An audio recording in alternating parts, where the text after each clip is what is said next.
Director General Ou Xiaoli from NDRC,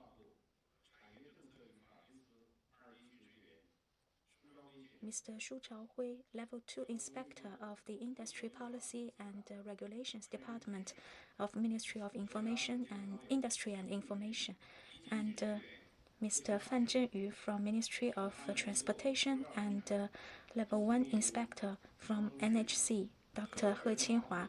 They will answer questions about social stability, the economic operation of the society, and etc. And also we have Professor Liu Jie from the Union Hospital to give us popular knowledge about health.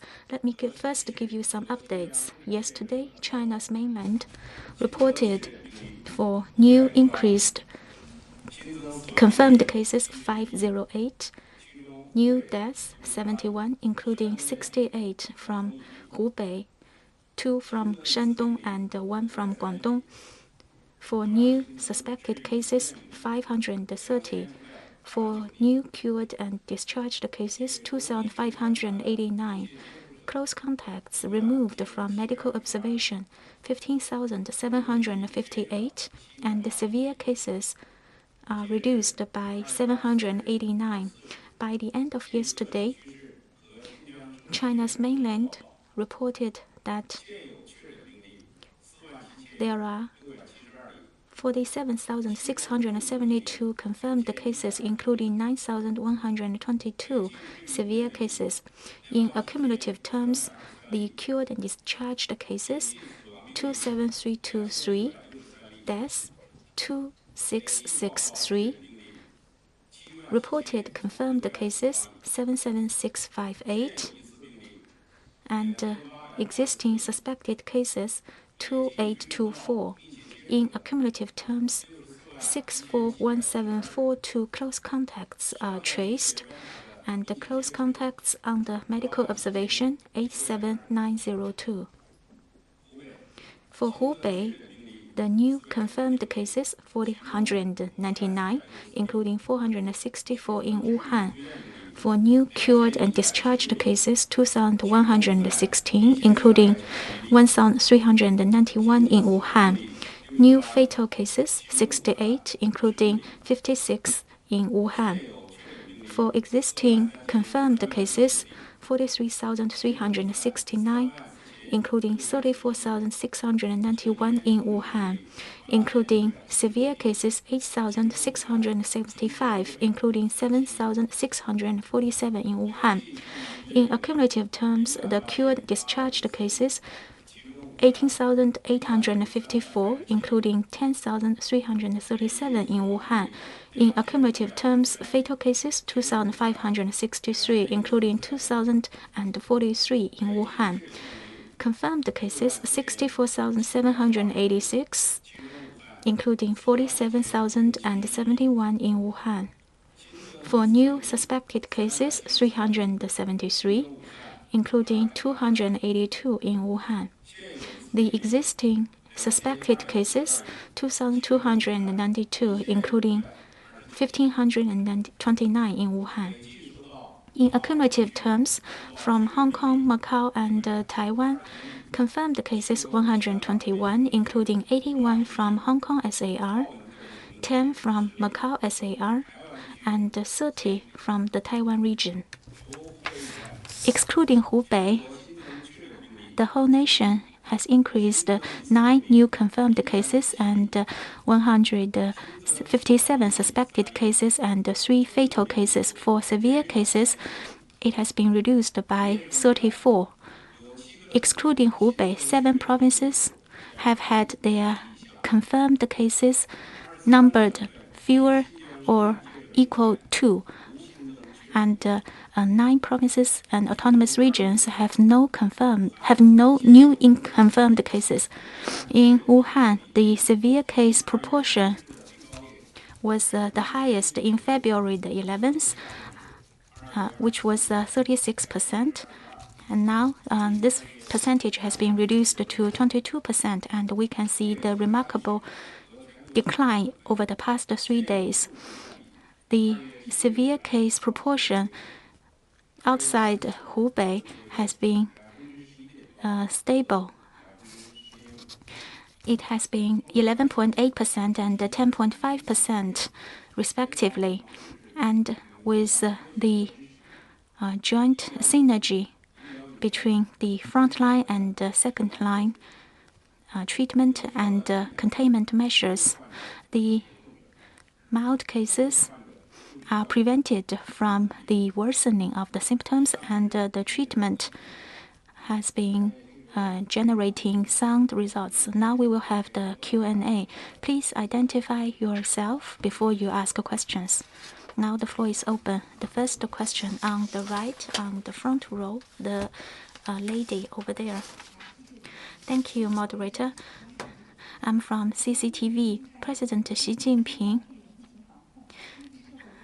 makes important instruction during the central government meeting to accelerate the well-targeted measures to have orderly resumption of work. So what are the specific details?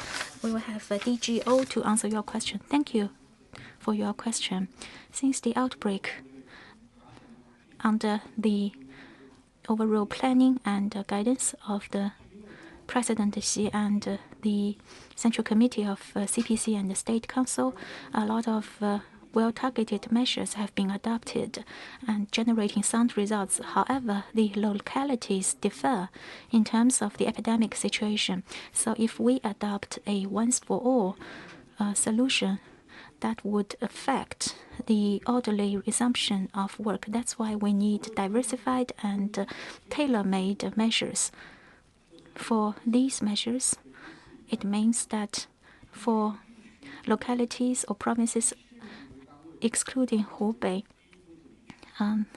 with the county level as the basic unit, we can distinguish between the high risk, middle risk, and the low risk areas.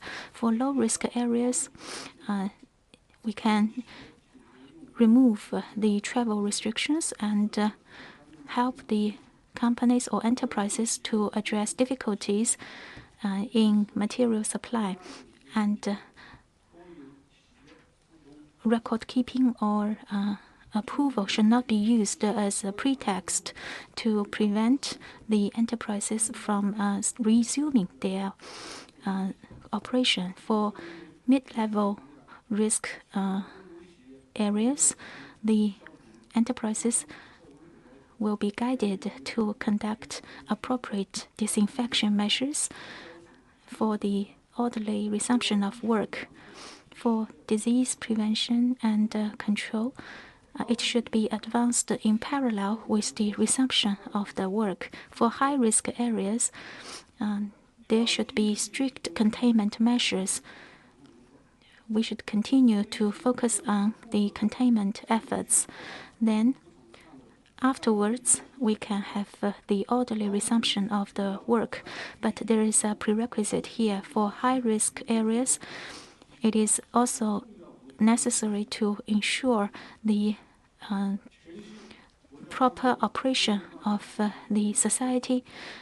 And previously, the governments at all levels have implementing the State Council's instructions and have generated sound results. First, we have implemented the overall instruction and worked out the policy bulletin to facilitate the orderly resumption of work.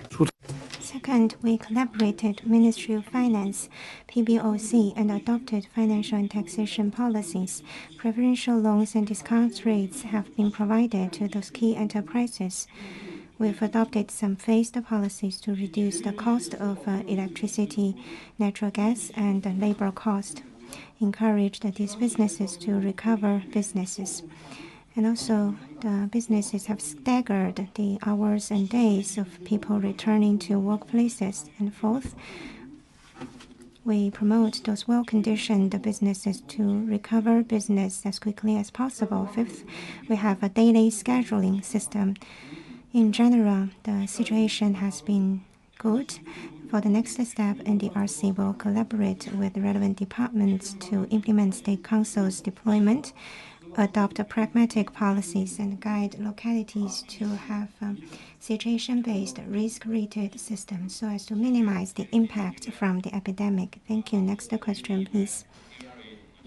Journalist from the first row on the left side, please. Thank you. With Xinhua News Agency, people are very much concerned about the risk rating in their locality. What is the criteria of this locality zoning and the risk rating? If I am in a low-risk region, can I still travel to a medium-risk region? I'd like to ask Mr. He Qinghua, Inspector from the Disease Control Bureau of National Health Commission, to take the question. Thank you.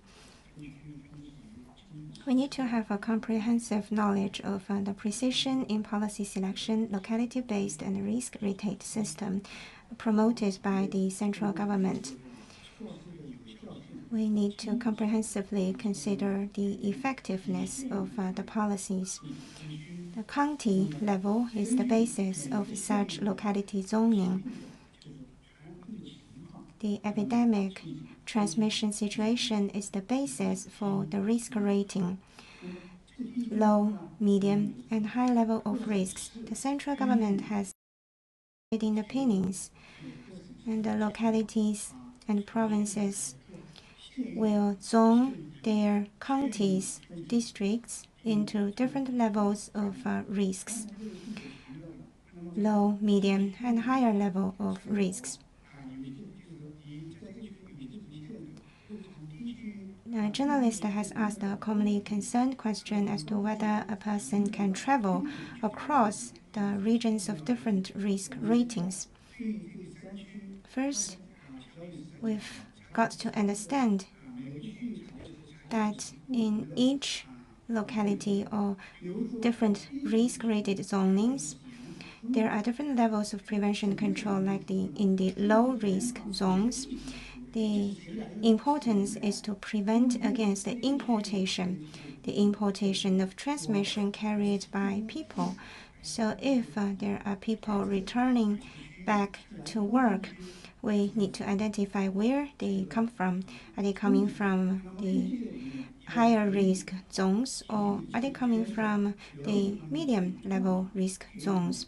If they come from higher risk zones, we need to follow up with close health monitoring. If people are moving from high risk zones to low risk zones, such monitoring must be promoted. Local health institutions should monitor the work of fever clinics. Early detection, early isolation, early treatment must be ensured. If there are suspected symptoms identified in fever clinics, then the follow-up pressures must be ensured. Hospital monitoring is also essential to ensure that the system is well implemented. Standardized management must be ensured to ensure early detection, reporting, isolation, and treatment. So these are the 4 earlies that we have been emphasized. These are the most effective and the core of our prevention and control measures. And for the confirmed cases, we need to trace the close contacts, and very rigorous measures must be taken. Standardized treatment to be carried out on the patients. Rigorous isolation and quarantine measures must be ensured, and we need to trace each close contact to individual households. And if you live in a moderate risk zone, the priority is to prevent against importation and prevent against inner zone transmission.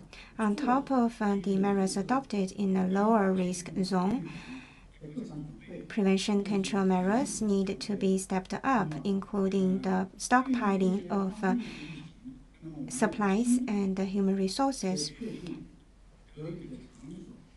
we need to identify the places for quarantine, and we need to have precise policies, like in classes of different schools, in units of different apartments, in offices of different office buildings, and in individual households in rural areas. Targeted prevention and control measures must be adopted in such precise manner. And in places as such, there might be some travel restrictions on individuals. And we discourage the movement and visits. And in high-risk zones, our priority is to step up the prevention against exportation, and law-based traffic bans will be adopted so as to cut off and block the transmission from these high-risk zones.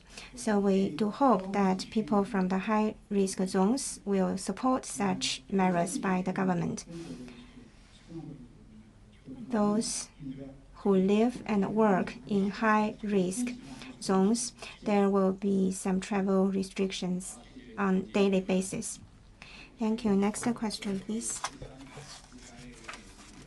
Journalist from the third row.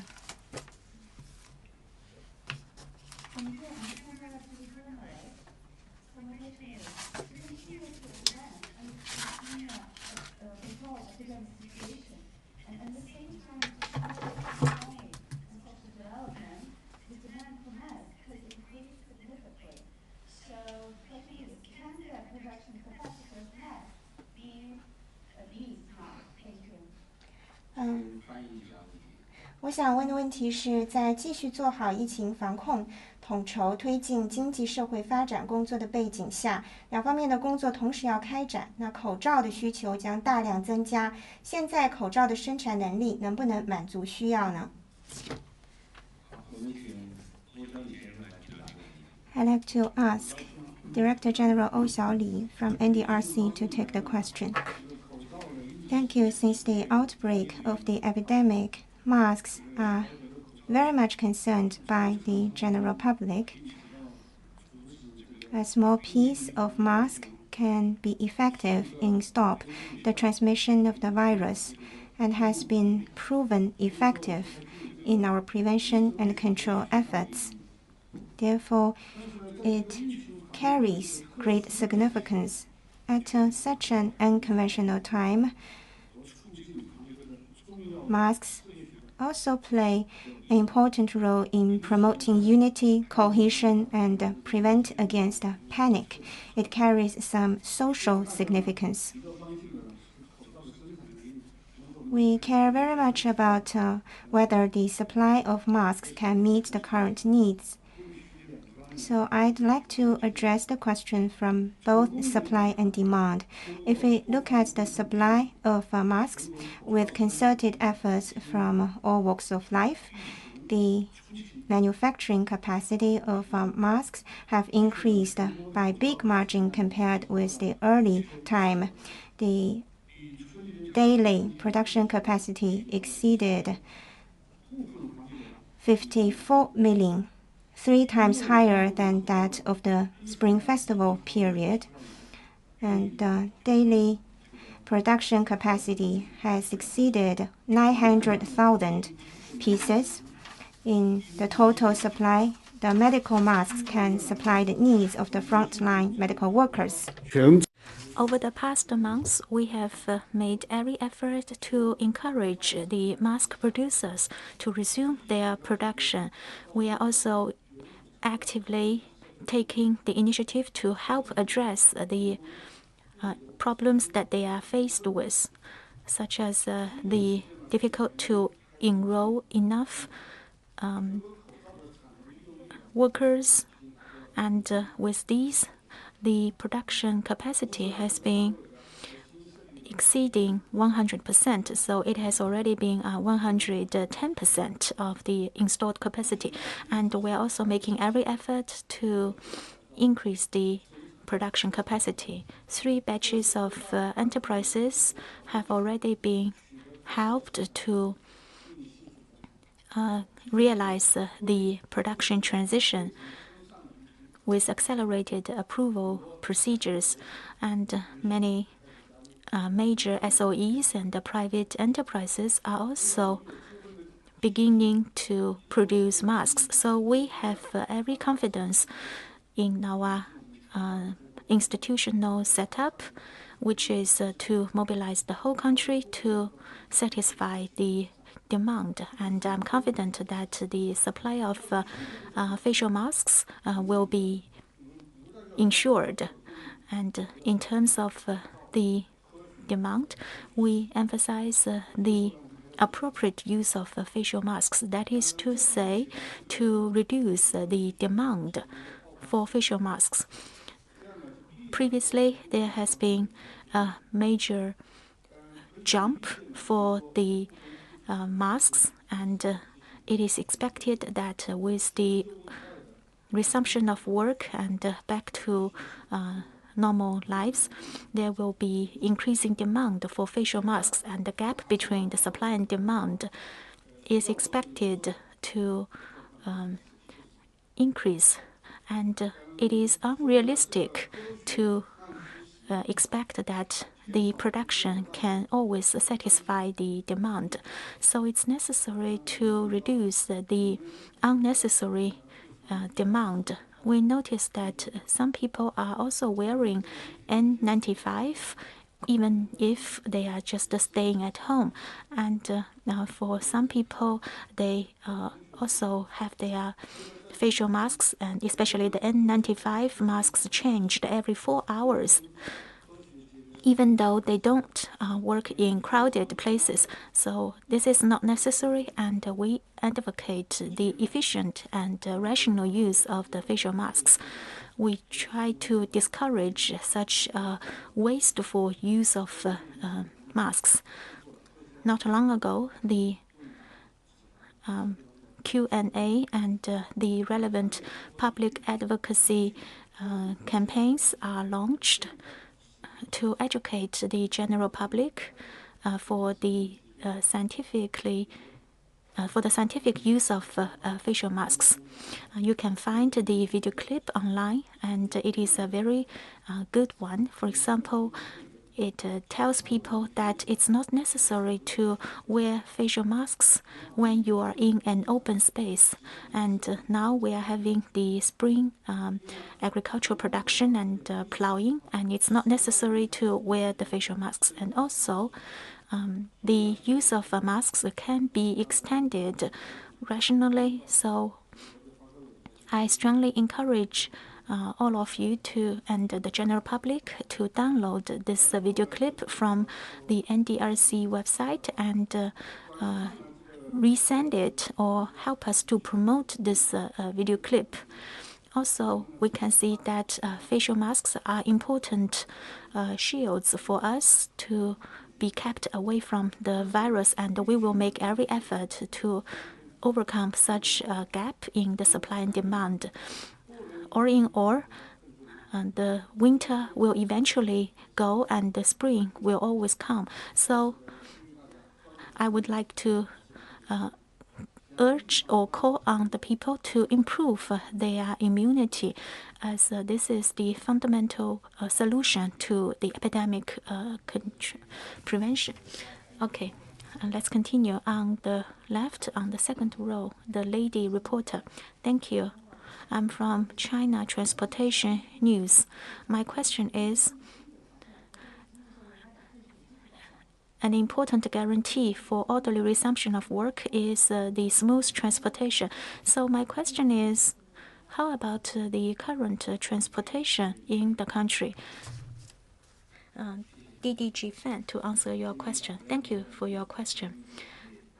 Following the Central Committees and the State Council's arrangements, we have adopted diversified and differentiated approaches to orderly resume the transportation. Let me share with you some figure.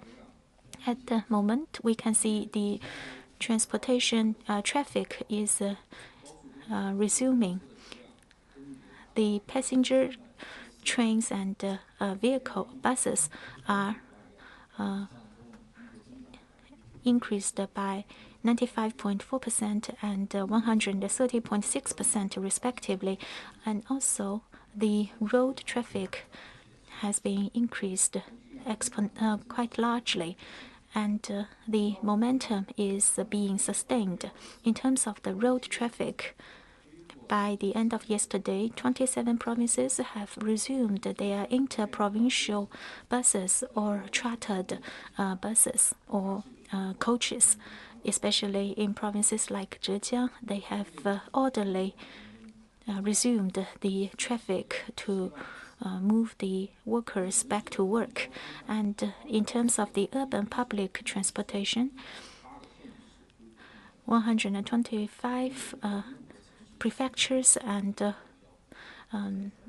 over 100 cities in the country have already resumed their public transportation under the prerequisite of epidemic containment.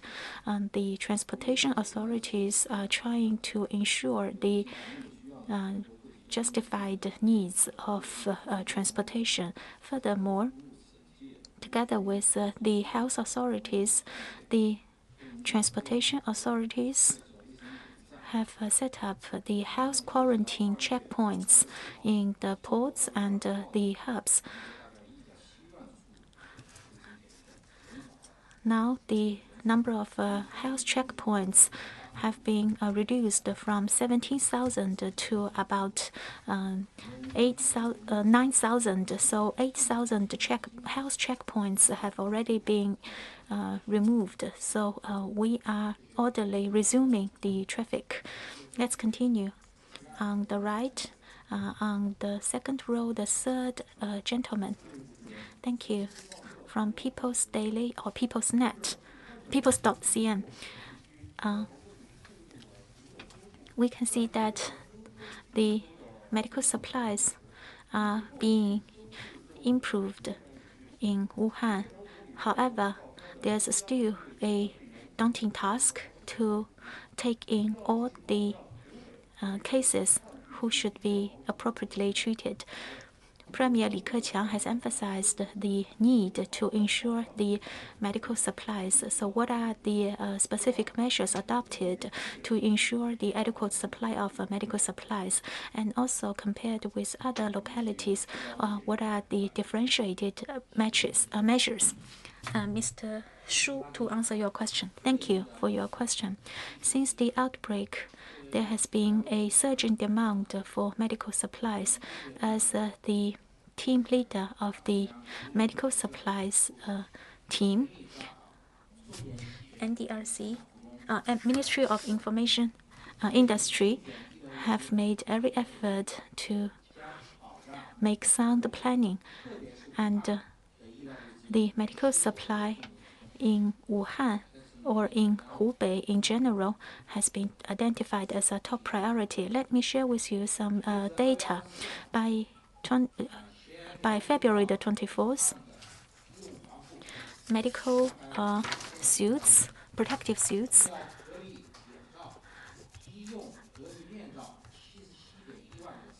the facial masks, the negative pressure ambulance, respirators, ECG monitors,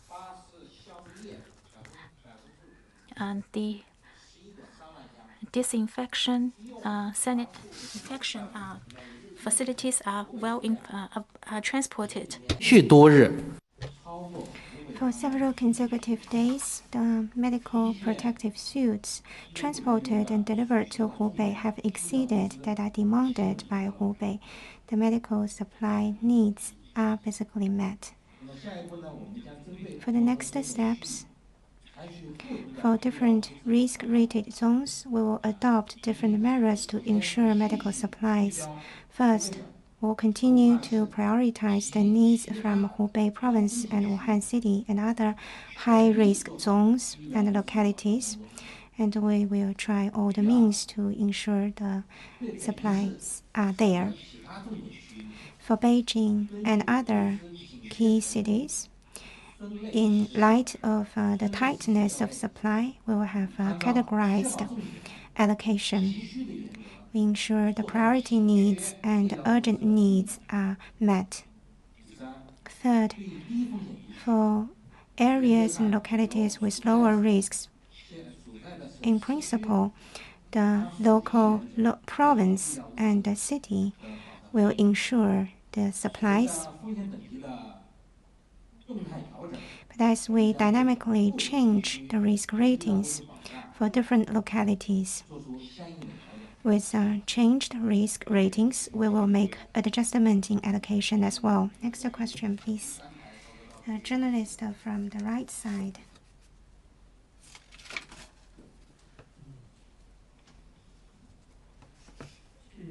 Thank you. I'm from Guangming Daily. Recently, the prevention control guidance on businesses that have resumed their operation. Observation stations are to set up ventilation requirements are put into the guidelines. However, many small and micro businesses, the environment in their operation facilities cannot meet the requirement for ventilation. So how should they address this bottleneck? I'd like to ask Inspector Shu Zhaohui from MIT to take the question. Thank you for the question. The SMEs are faced with difficulties in funding and limited working conditions. Indeed, these are the difficulties and the key problems that we should address in the resumption of business. The smaller the business is, the lower the resumption rate. We did a survey on 200 small businesses. On the cloud platform, only 30% of the SMEs have resumed their business. So indeed, the situation is grim. The State Council and the Central Party Committee pay special attention to the healthy development of SMEs. Taxation, financing, and social insurance policies have been adopted to support the SMEs to go through this rough patch. The 22nd of February, MIIT issued a notice on how to support SMEs. We've listed 20 policy measures to help SMEs to boost their confidence and orderly resume business. Small and micro business have asked questions on industry chain support, funding support, and orders. And 20 measures have been adopted. On 21st of February, the Central Party Committee Political Bureau emphasized the importance to have a precision policy to support the SMEs. And we should preemptively think of the difficulties of those SMEs. We hope we can well implement these policies and help the small and micro businesses to go through, to prevail over the difficulties. For businesses who fail to resume their business timely, administrative authorities at different localities need to provide better services. Again, in the principle of a risk-rated approach, the prevention and control must be boosted in these SMEs. And the SMEs still need to recover their businesses in different trenches and in an orderly fashion. Thank you. Next question, please. The journalist from the right side, please. Thank you. I'm from Economic Daily. The Central Party Committee emphasizes the parallel movement in epidemic prevention, control, and economic and social development, what are the policies adopted by the Ministry of Transportation to support the recovery of business? I'd like to ask a DDG from Ministry of Transportation to take the question. Its infrastructure in transportation is an important part in the overall investment. Transportation investment has been boosted in our efforts to go through this critical time and make contribution to the overall development. The central government has made a deployment, and Ministry of Transportation has done the following jobs. First, we promoted the recovery of existing remaining projects according to the policy guidance from the central government. We've strictly adopted prevention and control measures in transportation projects developers. The railway recovery of business, 83.9% to 8.22 percentage points higher than the previous month. And for the waterway and highway projects with a total investment of over 1 billion RMB, which are ongoing, over 80% of the projects have recovered and resumed their construction. In Fujian, Shandong, Jiangxi, and Yunnan provinces, the transportation infrastructure projects have witnessed a resumption of business at 90%, 8.6 percentage points higher than that of the previous year.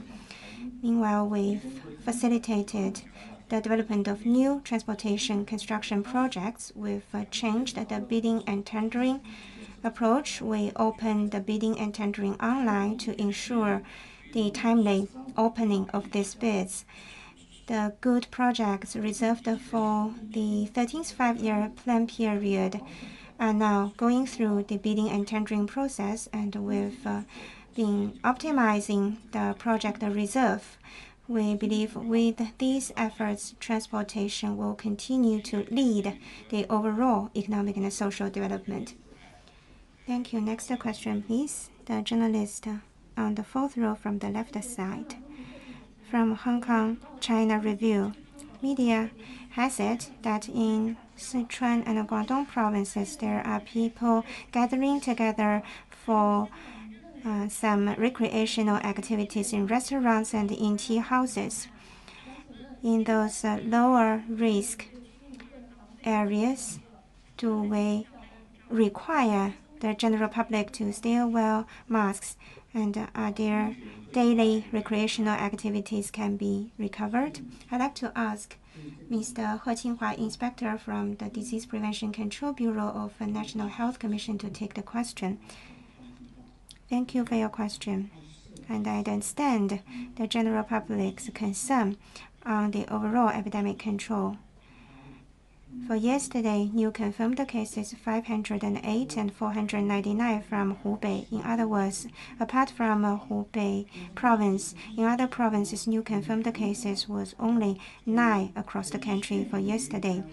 That means the county-based risk zoning in China will see an enormous part of the zones will be classified as low-risk zones. In these zones, prevention control must be promoted. Meanwhile, holistic economic and social development must be promoted as well. Ensure the transportation network come back to order, and we need to ensure the routine daily activities can be carried out. However, that said, it doesn't mean that there are no risks in these low-risk zones. We have the risk-rated system on the different zonings.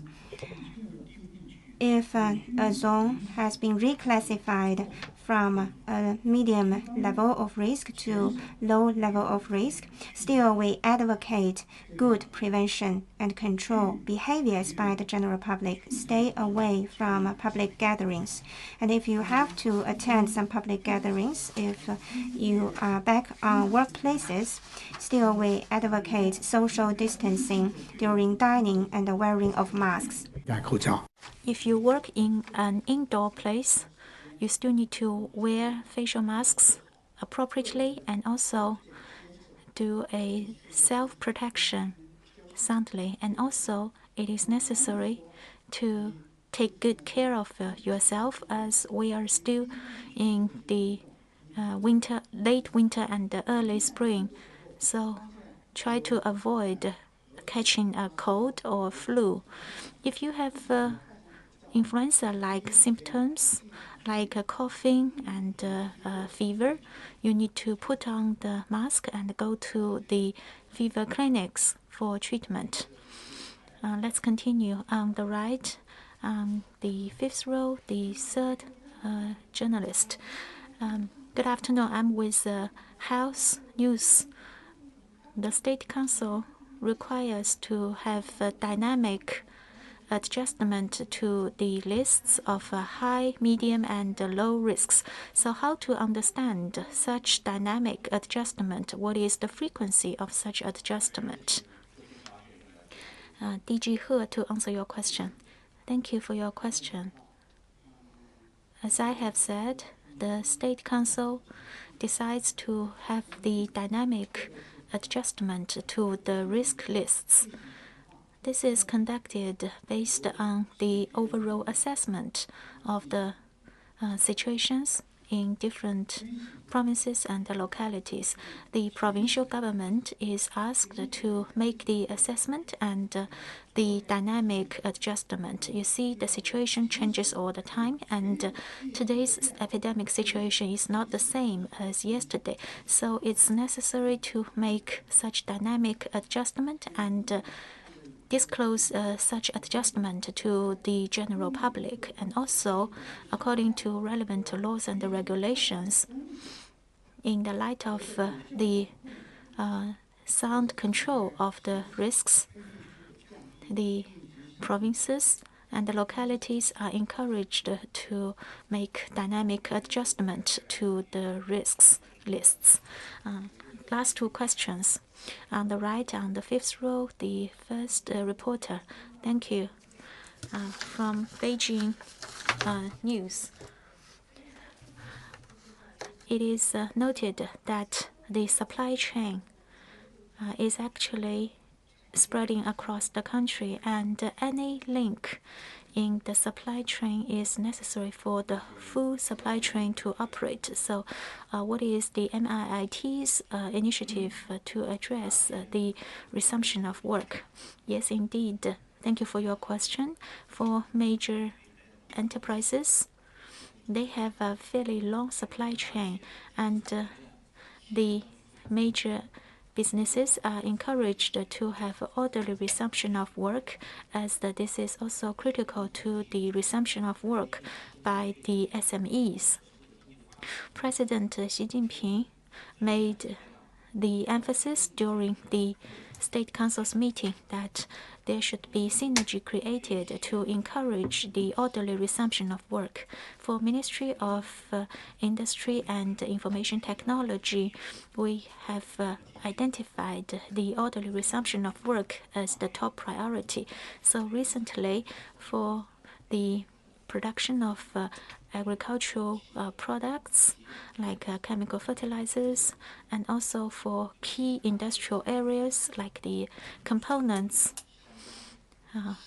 in the light of the needs of the major companies, we worked out a list of businesses which are to be encouraged and facilitated for work resumption, and the list has been distributed among the provinces. We request the provinces to do a good job with epidemic containment, and at the same time to provide one-on-one services and facilitation to the businesses so that they can be guaranteed with the supply of the production materials.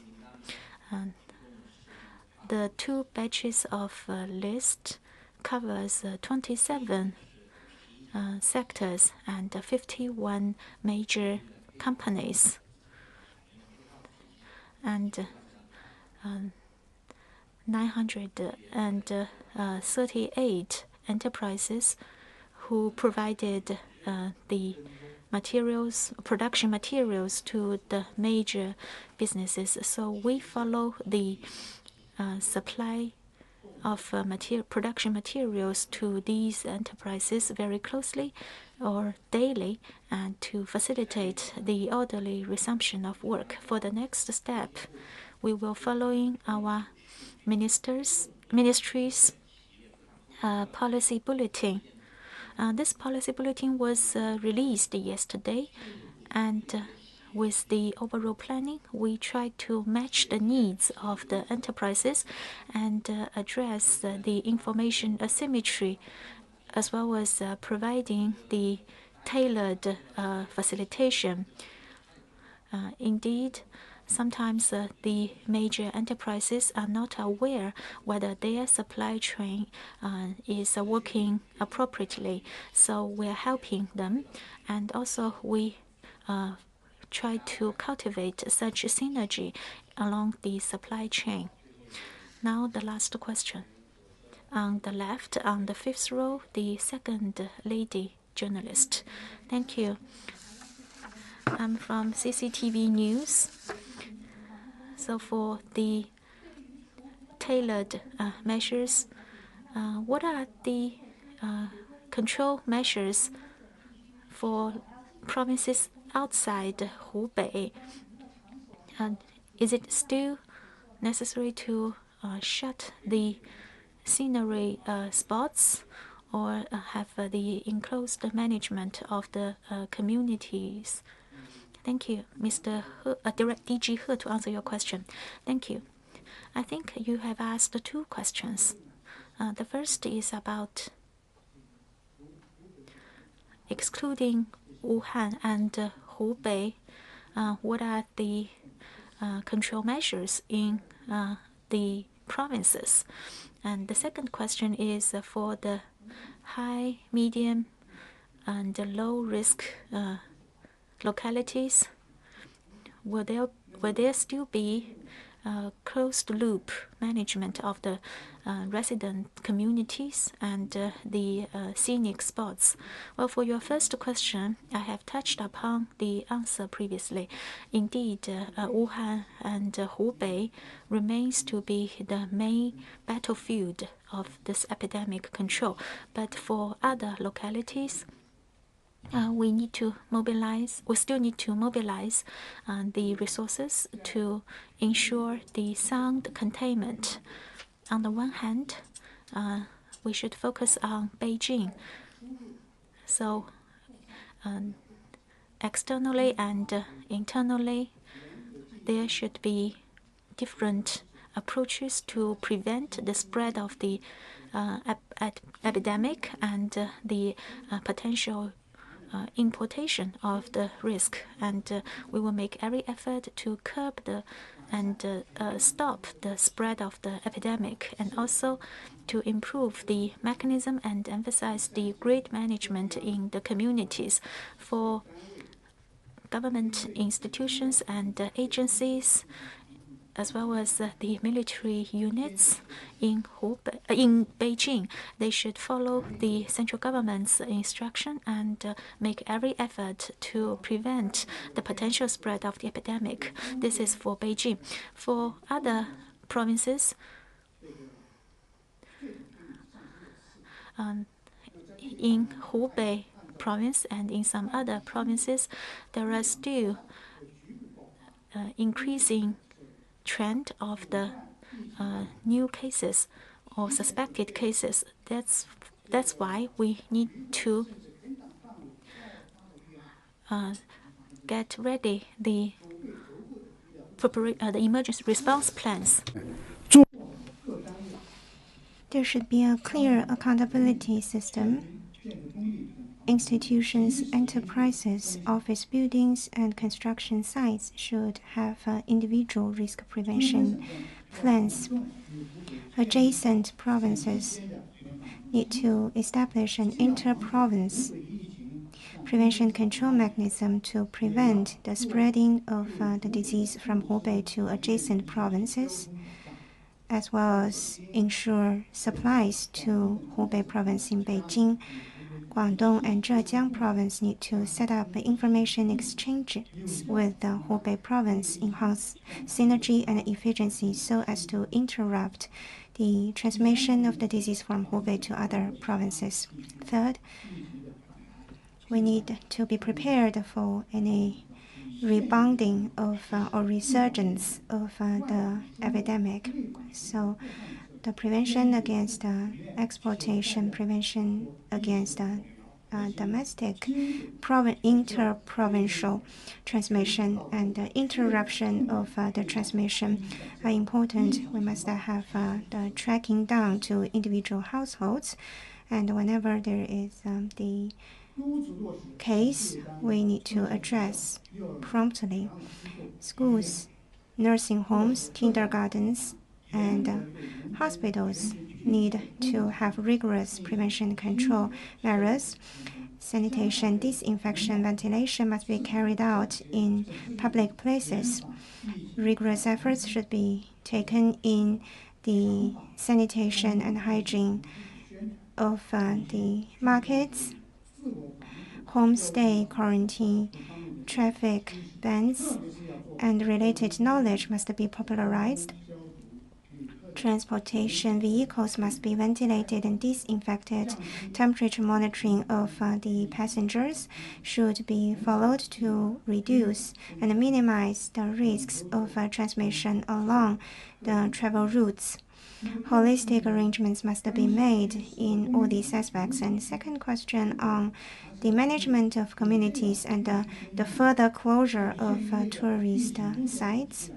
Again, it depends on the risk rating of the locality or the zone. In medium-level risk zones, epidemiological research results, the existing case numbers, the contact scope will be the basis to decide the areas that closure should be extended. For example, if there is a case occurred in a school, then we need to be very precise to understand where it is from, which class it is from, and in rural areas, individual household is the precision unit that we must track down to. In high-risk regions,